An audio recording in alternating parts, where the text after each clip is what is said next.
out, Sophia said, flicking her wrist toward the verge as if shooing a stray. The rental's door thunked shut behind me. Mark tapped the accelerator, gravel rattled like hail, and the car arrowed down a ribbon of road that vanished between blue hills. Their taillights blinked twice, then were swallowed by the highlands. I stood with a scuffed suitcase on what passed for a village green, 2 benches, 1 leaning lamppost, and a stone cross weathered to a blur. The air smelled of rain and peat. I checked my wallet, 43 pounds. My phone was a cold black mirror. Somewhere in the back of my mind, a sentence crystallized with the neat cruelty of a paper cut. My own daughter has declared she's done with me. 3 weeks earlier, she'd called from Minneapolis, voice sugar-coated. Mom Mark's conference is in Edinburgh. Stay after with us, a wonderful family trip. The words should have warned me. Sophia hasn't found anything wonderful about me since she discovered eyeliner. Still, I'd bought a blazer, polished my flats, even splurged on a point and shoot to capture castles and cobbles we might laugh about years from now. At the airport, she scanned my outfit like a customs agent confiscating taste. You brought... That Mark smirked over his phone.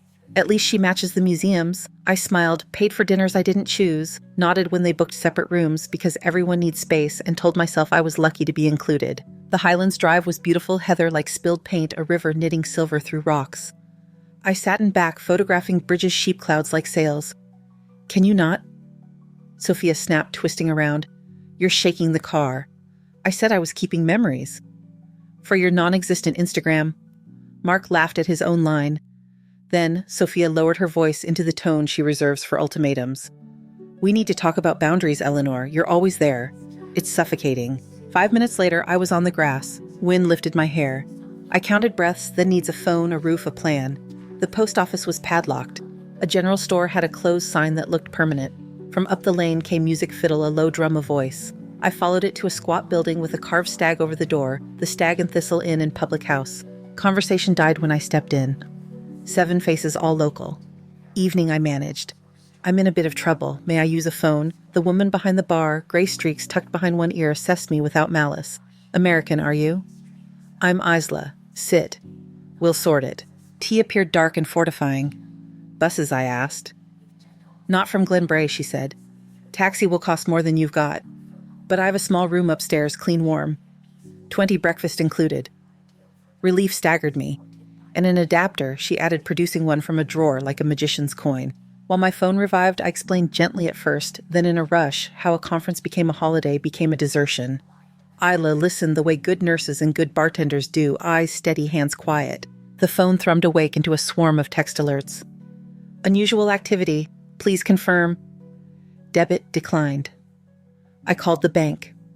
10 minutes of hold music, 10 of security questions, then a calm voice reading out, my life dismantled by numbers, hotel charges, I hadn't authorized meals, I hadn't eaten a spa day, I hadn't taken, and your savings, I asked, throat dry. There should have been nearly $60,000. Current balance 700 and change, the representative said. Per our records, transfers to your daughter were signed 3 months ago. Those signatures aren't mine, I said.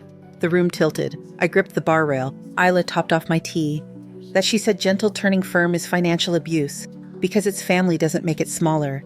It makes it meaner. Police, she offered when I could breathe. I stared at the cup's dark surface. To report my own child felt like choosing a language I didn't speak. Not yet, I said. Then we'll start where we stand, Isla replied. Tonight you sleep, tomorrow we make a list. Up the narrow stairs, past a crooked mirror that returned a wind-tangled stranger, I found a simple room, iron bed, wool blanket. A window framing the square where I'd been dropped like lost luggage. I sat, shoes still on, and inventoried what was left my name. My skills, one woman who believed me. One room I could afford one day, starting in the morning. Sophia thought a roadside was an ending.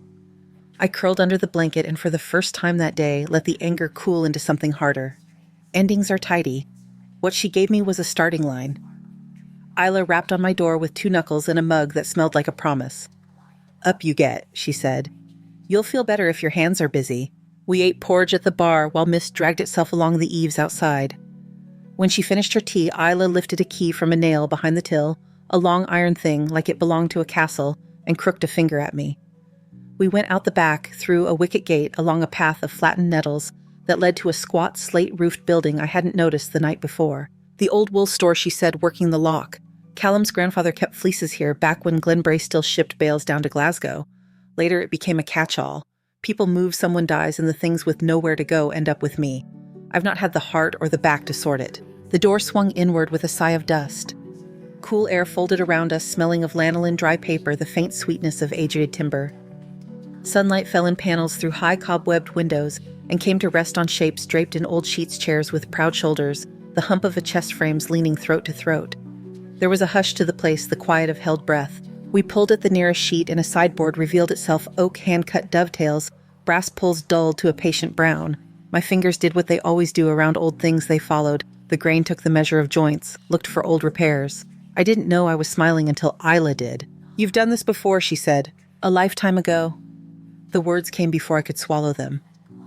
I worked in a museum in St. Paul, accessions desk, later collections management. Object IDs, provenance research, handling protocols. I felt foolish for mentioning it, like claiming I used to be a figure skater because I once owned a pair of blades. Yet the muscle memory was there, as steady as kneeling to tie a shoelace. "Then you're exactly who I need," Isla said simply. "I can't pay much, but we can share what we find if we sell it." I looked at the long room and all its little hills and valleys, and for a beat I forgot my empty accounts, my vanished daughter, the bruise of yesterday. "Let's see what's here," I said. "Then we'll talk about splitting." We set to work. The way I used to start a backlog, one lane cleared, one table dragged into the light rules established before the first box is opened. I dug a pencil from my purse, drew a crude grid in a notebook Isla found, then laughed at myself and folded the page into a more practical ledger. "Gloves?" I asked. Isla produced a roll of clean cotton from a drawer. "For the fancy bits," she said. "We take the rough as we find it." The first hour was Aaron's open look-close move. We freed a nest of chairs from their shroud and discovered they didn't match but would get along in a kitchen. We found a steamer trunk whose travel stickers had bleached themselves into unreadable flags. Inside hymnals, a child's slate, a paper moth. I gave each thing a number and pencil on a card, photographed it with my little camera against a sheet we fastened to the wall, and noted condition in quick, tidy script. Isla watched for a while and then joined in, her handwriting rounder than mine, but no less careful. In the second hour, we found the first thing that made us both go quiet, a small porcelain figure, the glaze soft as cream. The base had a mark I recognized even through the fuzz of memory, 2 words impressed within an oval. I said them aloud to see if they still fit in my mouth. "Early Wedgwood." "How early?" Isla asked. "Late 18th to early 19th, I said, hedging. "We'd need references." "We'll fetch them," she said, already planning the errand in that practical brain of hers. She took the figure away, set it on a higher shelf as if it could hear, and came back smiling. By midday, we had a rhythm. She hauled and joked and scolded when I reached too far. I measured and listed and tugged at threads in my head, trying to place maker's marks without the internet crutch I'd surrendered with my savings. We broke for soup at the pub, then returned with a thermos and the sense that a day can become a job if you keep going. We were dragging aside a heavy chest the kind sailors love in paintings, when Isla said, "Mind your toes," and the lid yawned. Inside lay folders tied with blue tape and wrapped in what had once been a linen sheet, a small framed canvas turned face down. The back held a yellowed label in copperplate, Highland Landscape AN. My breath tripped. "May I?" Gently, Isla said, as if we were in church. I eased the frame from the chest and laid it across 2 crates. We freed a corner from the linen and unrolled the rest inch by inch until the painting looked back at us. It was not grand. It was precise. A burn ran silver through heather and rock. A low sky stacked itself over a far ridge. The brushwork was certain without show. In the lower right under varnish, ambered by time, was a signature that if you squinted could be read as A. Nasmith. "I've heard the name," Isla said. "Oilman Landscapes." "Alexander Nasmith," I said. 18th and 19th century. He taught half of Scotland to make clouds. "Is it real?" Her voice was half whisper. Hope and caution traveled together. "Real painting, certainly," I said. "As for attribution, we'd need a conservator, someone with a loop and a better eye than mine." "Edinburgh, then," Isla said. Tomorrow we clean the dust and pack it," I said, maternal with the sudden love I felt for this small rectangle, "and we call ahead."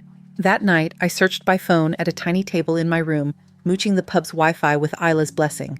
I found a conservation studio in the Old Town, whose website showed hands steadier than mine lifting varnish from faces.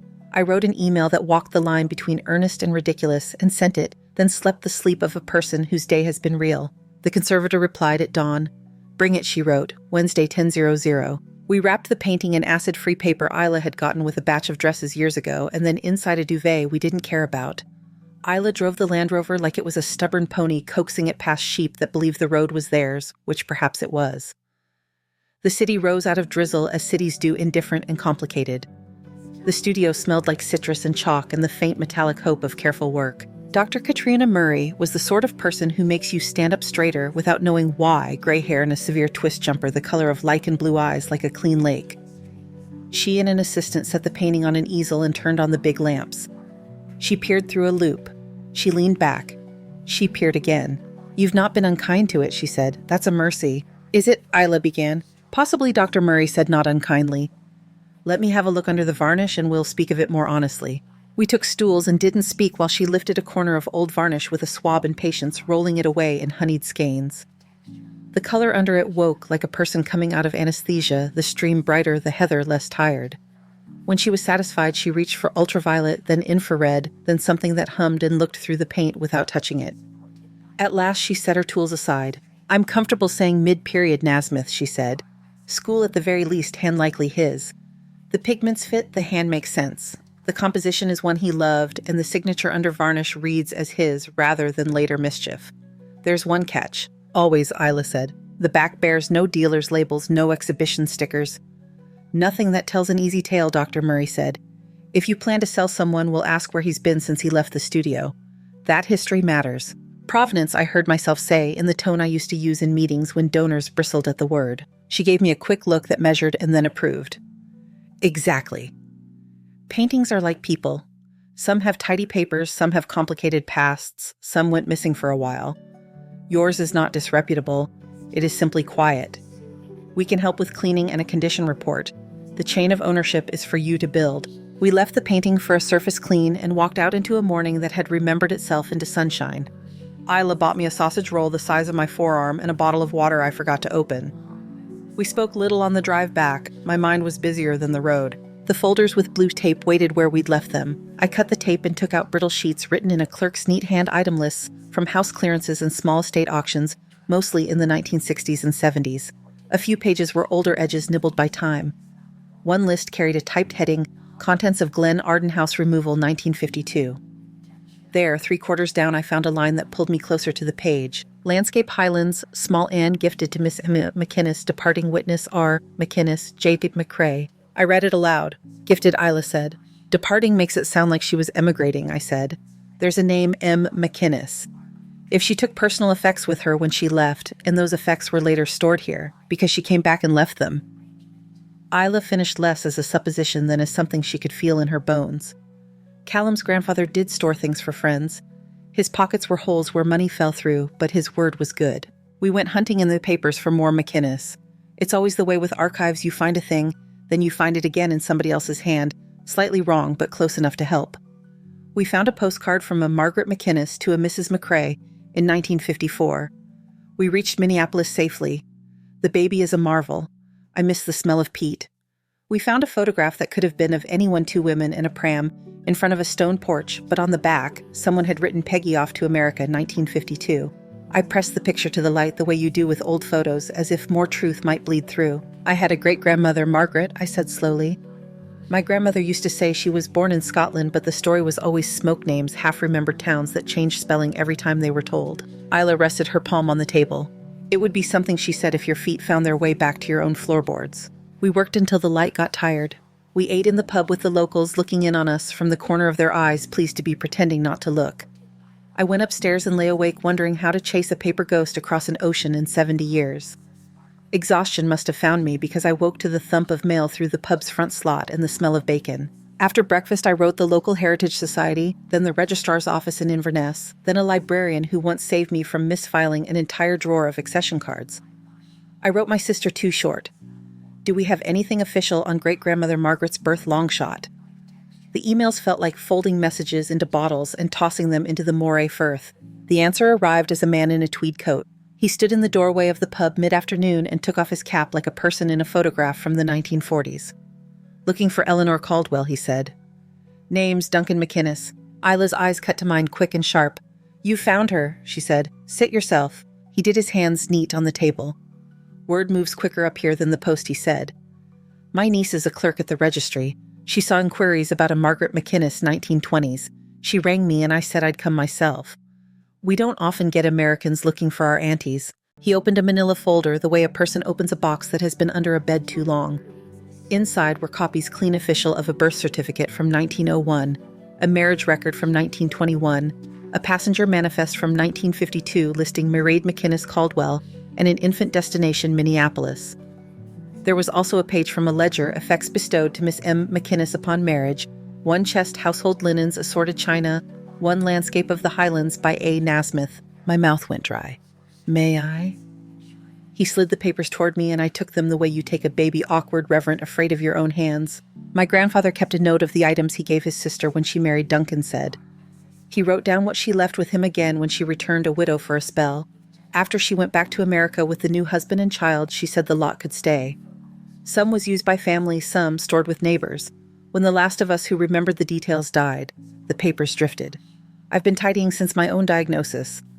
He tapped his chest, then glanced away as if embarrassed by the intimacy of illness. I'm sorry, I said. He waved it off with the economy of the Highlanders, for whom sympathy is a thrift best saved for later. I'm not here for sorrow. I'm here because things should be in the right hands before I go. If you're Margaret's blood and you are by the look of you, then the items she left are yours by law and by sense. Including, he added, any painting of Hills that's been sleeping in a wool store. Isla let out a sound that was not quite a laugh. Sleeping, she said, and knocked her knuckles lightly on the wood, as if to wake it some more. You've come to the right place, Duncan. We think your aunt's picture has already stretched its legs. He stayed an hour long enough to drink a small whiskey and to tell me how his mother kept the habit of folding tea towels into thirds, the way Margaret had shown her, long enough for me to understand that the paper story and the human one were the same story told at different speeds. He left me the copies and a phone number with area code I could now place on a map. When he walked out into the lane, the light caught in the tweed and made him look like a person drawn by a pencil that loved him. We have provenance? I said in the stunned voice people use when they realize the missing word they've been reaching for has been sitting in plain sight the whole time. We have a start, Isla said.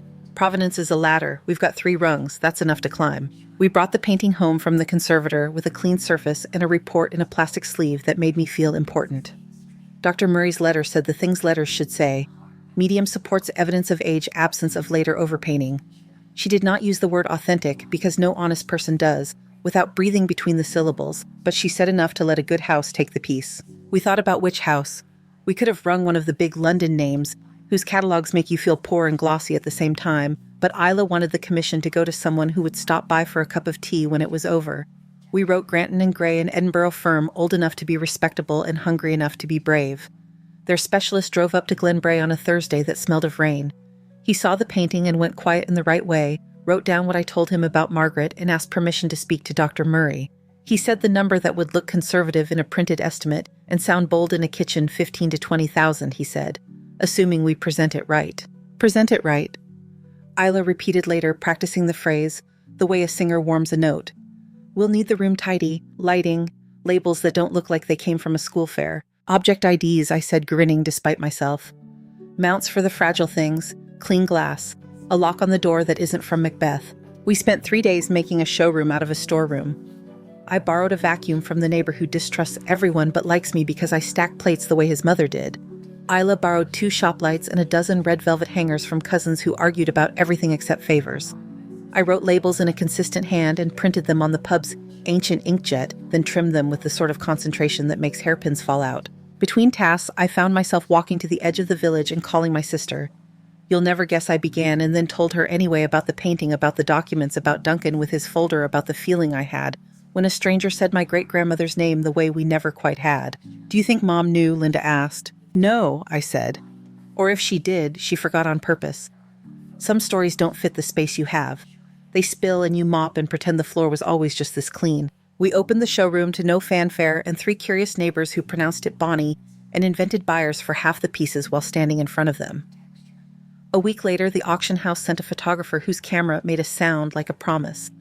He took the painting to Edinburgh in a wooden crate along with 2 lots of crystal we'd found and a box of brooches that Isla's keen eye had lifted from the rest. When the van turned the bend, the room felt bigger and emptier. We stood in the space the painting had occupied and listened to the quiet it left behind. Whatever happens, Isla said, finally, we did right by it. We brought it into light. And it brought us into something I said. Work. Paperwork. A future that isn't a cliff. Isla bumped my shoulder with hers. You're a daft romantic, she said. But you're my kind of daft. That night, I lay with the window cracked and the sound of sheep traveling into the room in small woolly packets.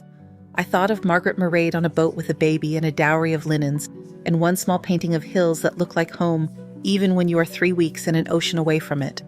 I thought of how objects move like people do, following love and luck and the path of least resistance. I thought of my own path, kinked and stubborn, and somehow, despite itself, arriving here. In the morning, Isla pressed my notebook into my hands. "We've 24 items to catalog and 6 more to clean," she said. "After that, we'll talk to Granton about calendars and estimates and whether they think our crystal is as fine as we do. Busy women don't scare easily." I tucked a pencil behind my ear and flipped to a clean page. Line by line, the list of what we had and who we were began to take a shape that could stand on its own. Granton and Gray smelled faintly of beeswax and old catalogs, money's quieter cousins. Isla and I stood near the back of the sale room, while men in good tweed and women with better scarves drifted past the preview stands. Our small Highland landscape had been hung at eye level on a dove-gray panel under a discreet card, Alexander Nasmyth, 1758-1840 Highland Scene Oil on canvas.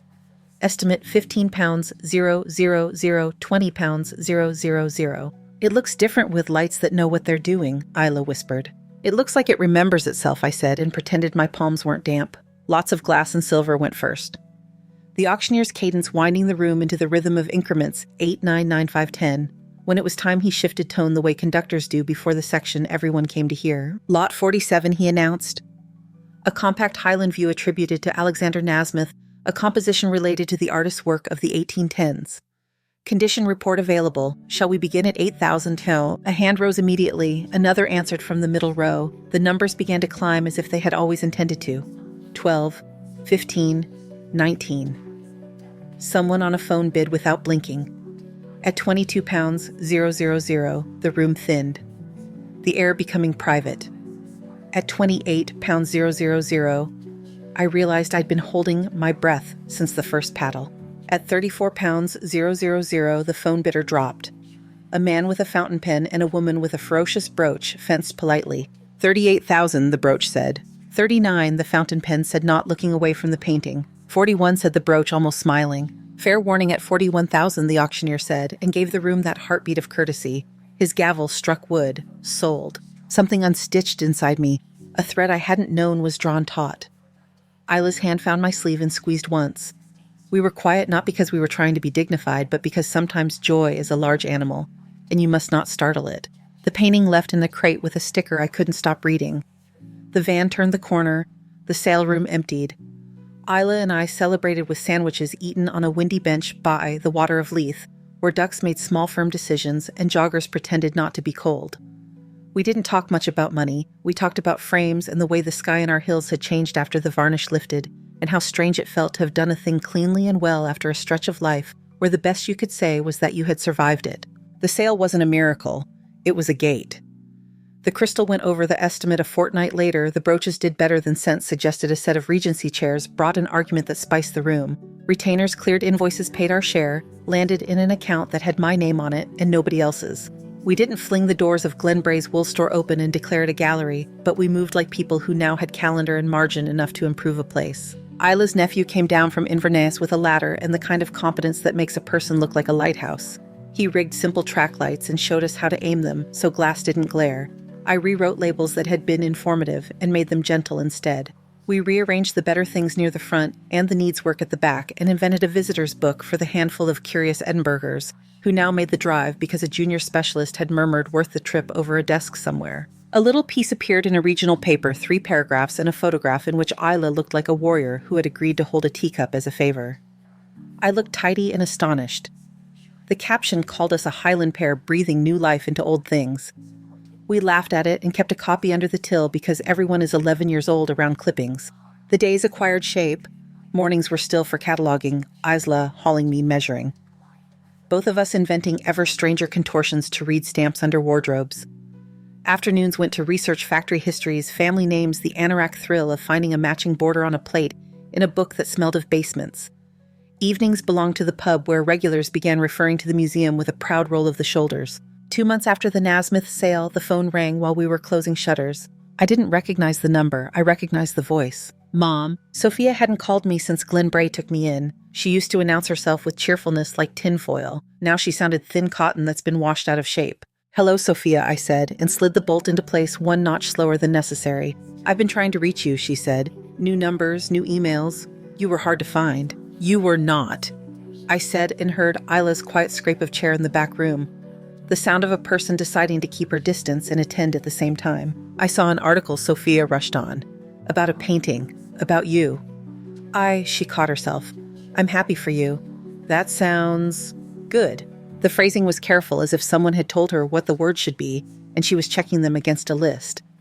I leaned my hip against the counter and listened to a gull argue with its own echo outside. What do you need, Sophia? Silence, not long, decisive. I need to make things right, she said. Can we talk in person?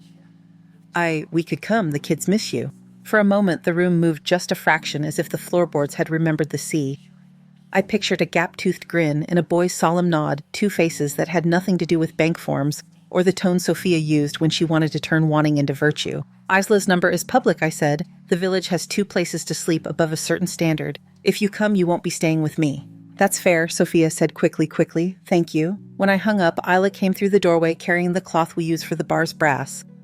Family, she asked because she would never say the name first. Family, I said, with timing. She folded the cloth, unfolded, it folded it again. We'll be ready, she said. She meant the room with the good pieces, the account books that add up the version of my life that couldn't be bullied just by showing up in it. They arrived 3 weeks later in a hired Volvo that flashed its hazard lights in the wrong places. Glenbrae makes a person honest about how they pack. There is nowhere to carry things you do not need. Mark came around the car with his urban swagger intact. He had bought a waxed jacket for the occasion, and it looked like a costume. Sophia scanned the lane with the same dissatisfied appraisal she used on my cardigan at the airport months ago. And then the back doors opened, and everything I thought I'd prepared for turned complicated. Ava, I said, and she launched herself at my waist.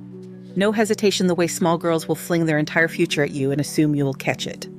Noah, I said, and he shook my hand gravely, then folded himself into a brief, bracing hug like a boy who has decided to practice being a gentleman. Sophia stood with her arms bracketed around each child's shoulders and watched my face.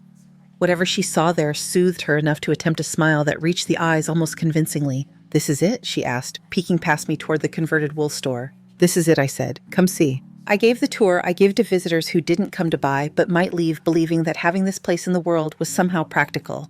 Ava latched onto a display of dolls whose faces had the delicate indifference of the well-born. Noah drifted toward the case of tools and weapons where a dirk with etched silver ferrules sat under clean glass like a well-behaved secret.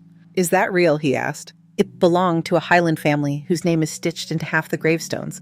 Up that way, I said, nodding toward the hills. We've paperwork to show where it's been since the 1880s.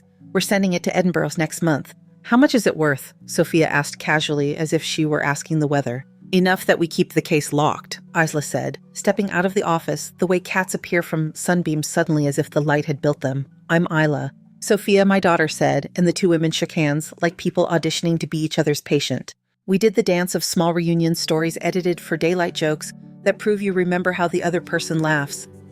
Careful glances that measure whether the new rhythms of a life will make space for you. Mark asked about Footfall Margin's online presence. Sophia admired the lighting and asked where we sourced the mounts.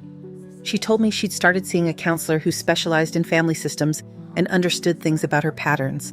The words had the right shape. I wanted them to be real. Wanting is not evidence. Dinner happened where it had to at the pub, because I would not cross the thresholds of the village's 2 guest houses unless hired to appraise their crockery. Glenbrae's regulars judged us kindly from behind their pints. Children the age of my grandchildren are a passport even in nations that don't stamp things anymore. Sophia apologized again. It came out smoother this time, as if rehearsed not to catch. She didn't say the words stole or forged.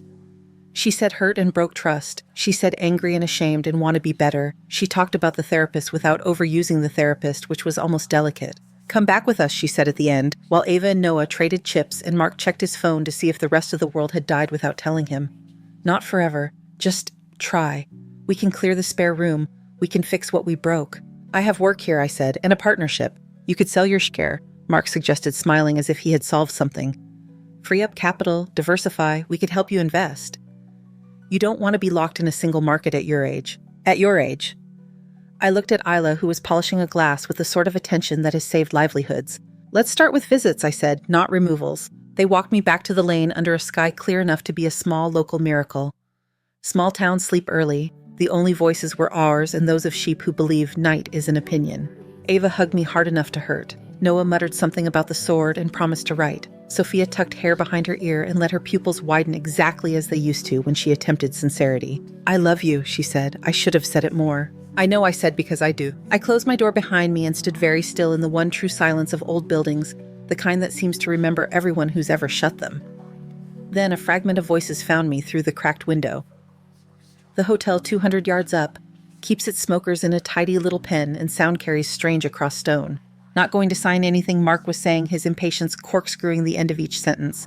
"She's playing stubborn." "Give it time," Sophia said. "She wants this. You saw her with the kids. And if she doesn't, we can't fly back empty-handed." A long pause filled with the ambient noise of people pretending to think. "We won't," Sophia said, finally brisk like someone choosing a different route. "If she won't authorize transfers, we use the bridge accounts. Move the numbers, clean it up later. It's not like anyone will believe she didn't consent. She's in another country and she's... what, late 60s? She'll get tired before we do." "You think the old lady at the bar will back her?" Mark asked, and I could hear the professional contempt he saved for women who don't frighten him. "It's a village pub, not a bank." "She's sentimental furniture," Sophia said, "which is useful for now." I closed the window very gently and sat down on the edge of the bed because the impulse to stand had left me. For a long moment I stared at my hands. They do not look like a young woman's hands. They are nicked and clean and useful. They can hold a painting steady. They can also dial a number.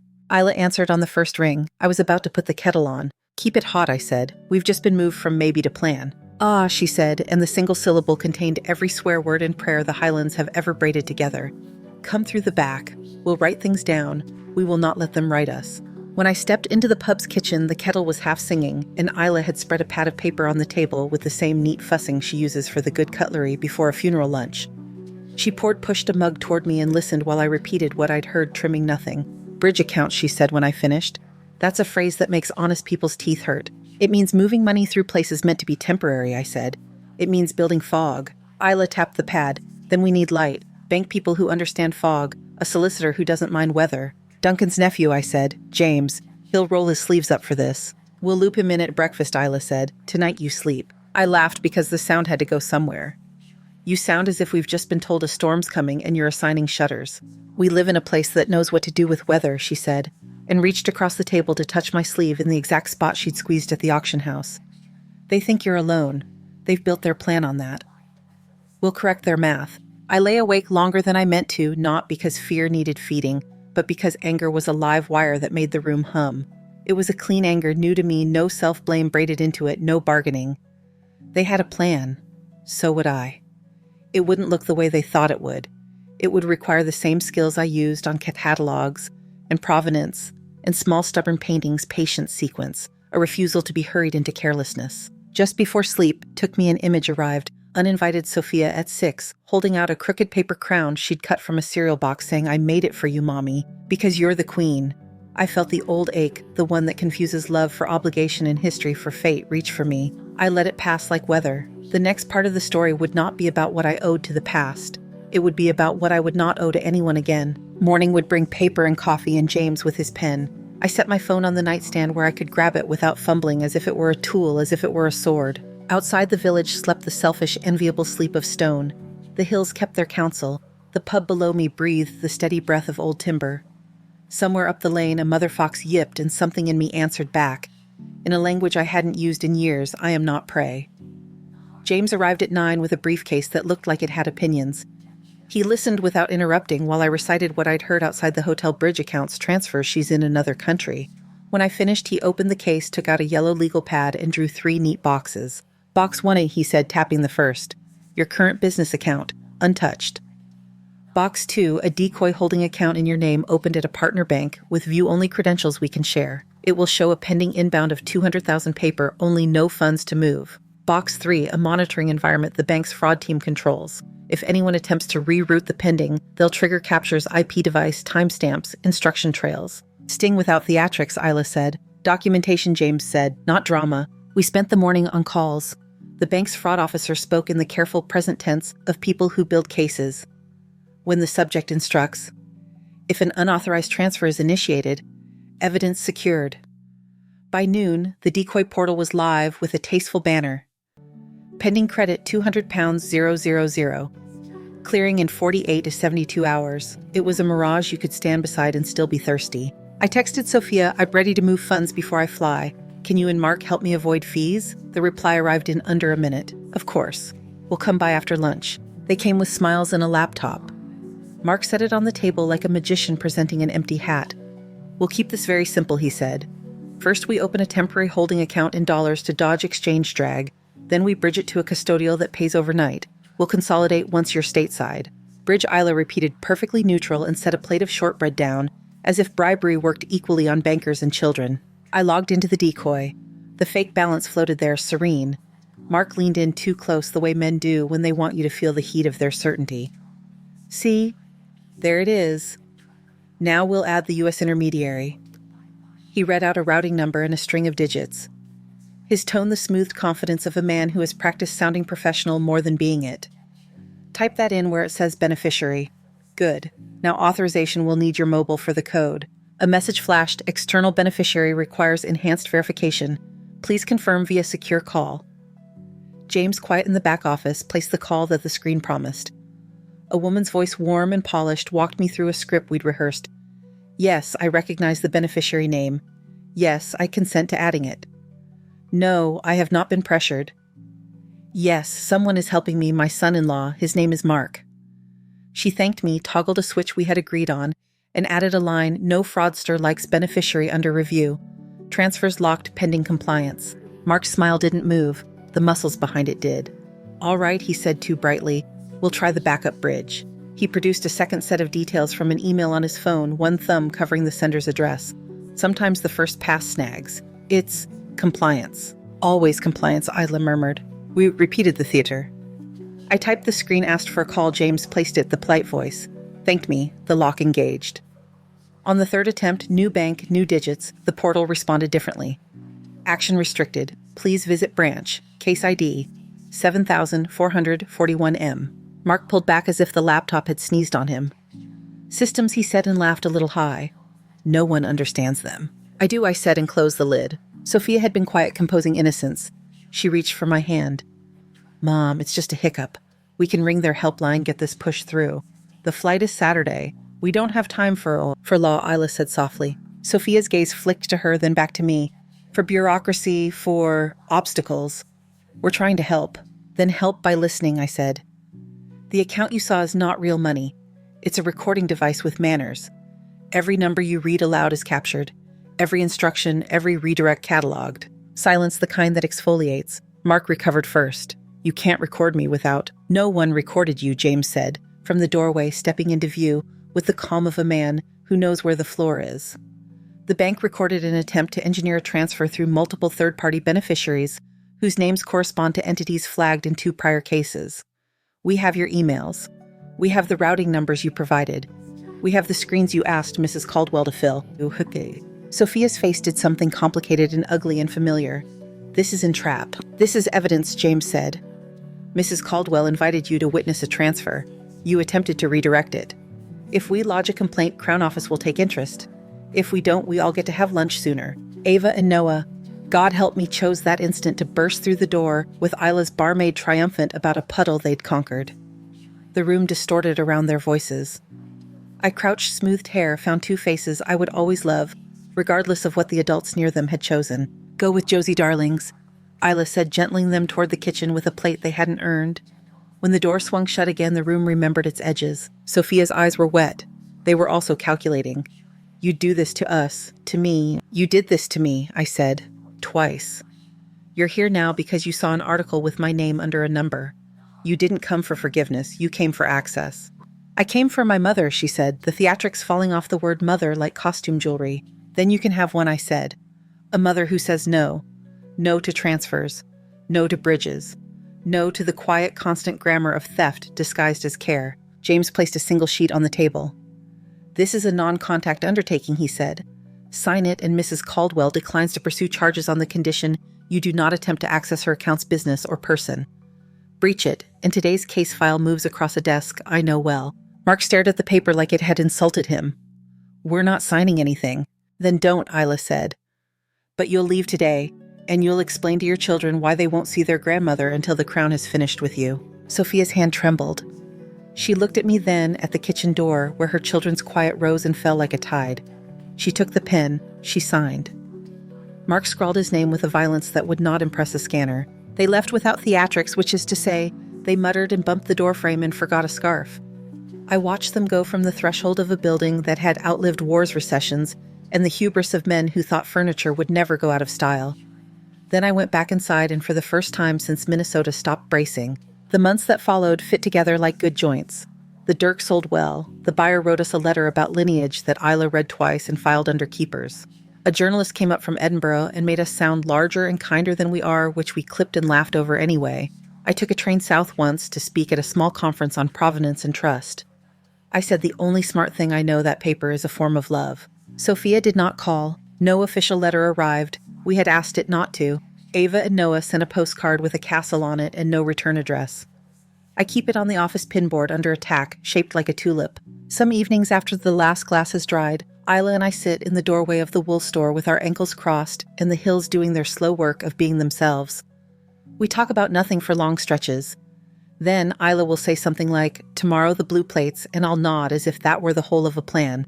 Which, in a way, it is. A line was drawn, a ledger balanced. I kept what was mine, my name on an account, my work, my small ironclad piece. The rest I let go, the way you let go of a chair that breaks the same way twice. Thank you so much for listening to today's story. If this story resonated with you or made you reflect, I'd love to hear your thoughts, so feel free to share them in the comments below. And don't forget to like, subscribe, and hit the notification bell so you won't miss the next story. I'll see you next time as we continue exploring more journeys and lessons together.